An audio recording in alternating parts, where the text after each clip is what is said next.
নমস্কার। আজ 1431 সালের 22শে শ্রাবণ। আজ একটি বিশেষ দিন। আজ থেকে প্রায় 115 বছর আগে শান্তিনিকেতনে বসে গুরুদেব অভাব নামক একটি প্রবন্ধ রচনা করেছিলেন 1315 বঙ্গাব্দের 23শে অগ্রহায়ণ। আজকে সেইটি পাঠ করে শোনাচ্ছি। আজ তার তিরোধান দিবস। অভাব। ঈশ্বরকে যে আমরা দিনরাত্রি বাদ দিয়ে চলছি, তাতে আমাদের সাংসারিক ক্ষতি যদি সিকি পয়সাও হতো, তাহলে তখনই সতর্ক হয়ে উঠতুম। কিন্তু সে বিপদ নেই।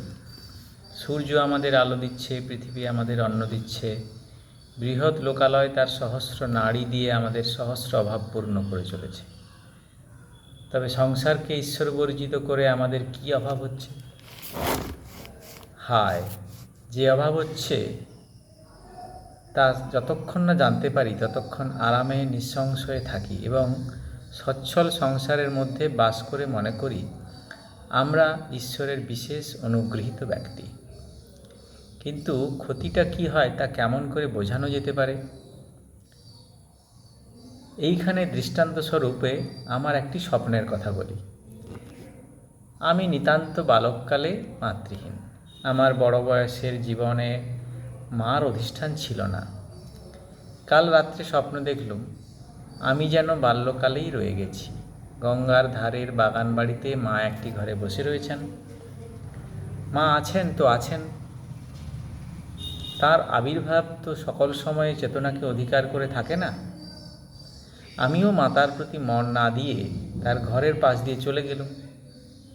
বারান্দায় গিয়ে এক মুহূর্তে আমার হঠাৎ কি হলো জানি নে, আমার মনে এই কথাটা জেগে উঠল যে মা আছেন।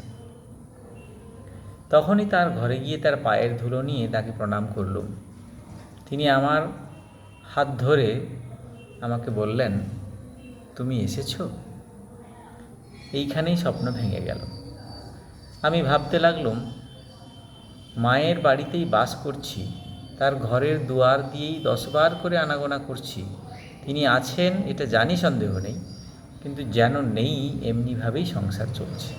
তাতে ক্ষতিটা কি হচ্ছে? তার ভাড়ারের দ্বার তিনি বন্ধ করেননি, তার অন্ন তিনি পরিবেশন করছেন। যখন ঘুমিয়ে থাকি তখনও তার পাখা আমাকে বিজন করছে। কেবল ওইটুকু হচ্ছে না, তিনি আমার হাতটি ধরে বলছেন না, তুমি এসেছো। অন্ন, জল, ধন, জন সমস্তই আছে, কিন্তু সেই স্বরটি, সেই স্পর্শটি কোথায়?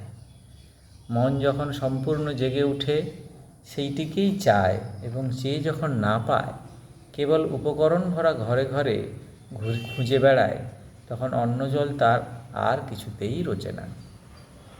একবার ভালো করে ভেবে দেখো, জগতে কোনো জিনিসের কাছে, কোনো মানুষের কাছে যাওয়া আমাদের জীবনে অল্পই ঘটে। পরমাত্মীয়ের নিকট দিয়েও আমরা প্রত্যহ আনাগোনা করি বটে, কিন্তু দৈবাৎ এক মুহূর্ত তার কাছে গিয়ে পৌঁছই। কতদিন তার সঙ্গে নিভৃতে কথা কয়েছি এবং সকাল সন্ধ্যার আলোকে একসঙ্গে বেরিয়েছি, কিন্তু এর মধ্যে হয়তো সকলের চেয়ে কেবল একদিনের কথাই মনে পড়ে, যেদিন হৃদয় পরিপূর্ণ হয়ে উঠে মনে হয়েছে আমি তার কাছে এসেছি। এমন শত সহস্র লোক আছে যারা সমস্ত জীবনে একবারও কোনো জিনিসের, কোনো মানুষের কাছে আসেনি। জগতে জন্মেছে, কিন্তু জগতের সঙ্গে তাদের অব্যবহিত সংস্পর্শ ঘটেনি যে এও তারা একেবারেই জানে না। তারা যে সকলের সঙ্গে হাসছে, খেলছে, গল্প গুজব করছে, তারা লোকের সঙ্গে দেনা পাওনা আনাগোনা চলছে। তারা ভাবছে এই তো আমি সকলের সঙ্গে আছি।